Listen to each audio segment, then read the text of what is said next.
السلام علیکم ورحمت الله وبرکاته. ملګرو ګورې فضل الرحمن مولا زمونږ په قبر کې ګورې په کار نه راځي. دا یوه خبره په کولو غوږونو باندې واورئ. د دې تصویر زه مکمل خلاف یم چې دا چام جوړ کړی دی.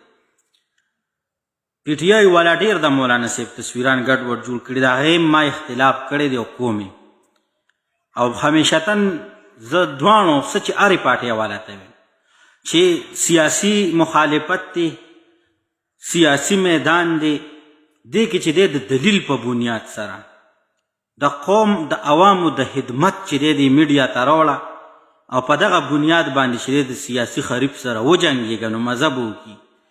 خو زه خو د دې شیز ډېر خلاف یم. دا یو سپک حرکت دی. جواز نه جوړېږي چې دا تصویر دا د جمعیت الاسلام ورکر جوړ کړي وي، نه د جمعیت والا. زه د جمعیت ورکر یم. زما سره په موبایل کې د عمران خان خو څه کې چې د هېچا الحمدلله شکل بګاړ نه، تصویر بګاړ نه، یعنی غلط تصویر دا ما سره د چام شکر الحمدلله په موبایل کې نشته دی. زما خپل پکې شته دی، زما چا شکل وران کړی پوه شولې. هغه راته بله ورځ یو ملګري په وټساپ راولېږه چې دا ته کمنټ کې دا تصویر پروت دی. نو زه به درته ده ووایم چې زه په هغې باندې ماله کوم درد تکلیف راغلی دی نو هغه یو الله ته پته ده. هسې داسې مې اوس د دې تصویر ته وکتل چې لکه ته که هر څوک یې، تا د مولانا فضل الرحمن صاحب څومره ښکلی تصویر لګولی دی، څومره ښایسته په مسکا کې دی لګولی دی، او د ده نه دې دجال جوړ کړی دی، د ده نه دې په تندي کې سترګه لګولې ده عمران خان لکه نه. نو بله ورځ له به مرې مردارېږې به که دغه قبر کې به دې ږدي. قسم مې دې په خدای وي که دا فضل الرحمن مولا دې بیا خلاص کي، او د عمران خان کسانو ته هم په خدای مې د قسم وي که تاسو بیا د عمران خان خلاص کي. پوه شولې. نو زه سیاسي اختلاف کومه، ښه په نری کومه. عمران خان زما د سور نه زیات بدي شي چې رښتیا خبره وي.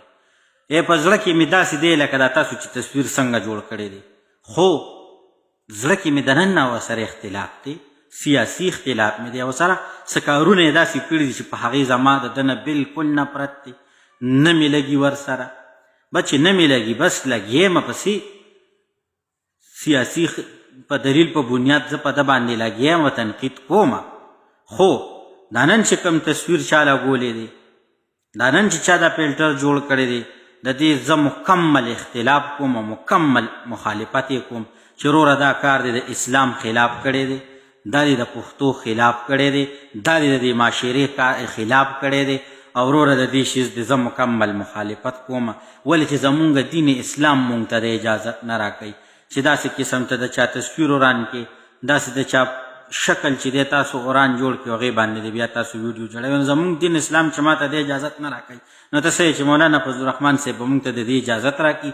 قطعا مولانا فضل الرحمن صاحب خو بله ورځ تاسو به کتلي وي چې هغه صحافي ته سوال وکړي وي چې یاره خاورمني که داسې چوړو هغه په هغې باندې خبرې نه کولې، نو هغه به په دې باندې ستا ملګرستیا وکړي چې ته راځې او ته د هغه سپورټ په داسې طریقه کې قطعا نه. نو خپل ټولو رونو بېګانو ته چې څوک هم سیاست کوي او سیاسي ورکران دي، نو ورور مې د دلیل په بنیاد سره اختلاف وساتئ، خوند به وکړي. او که دا شی کوئ نو یاره بیا زمونږ نه هم در پاتې ده. زه خو د دې شیز ګورئ مکمل خلاف یم، قربانه شم.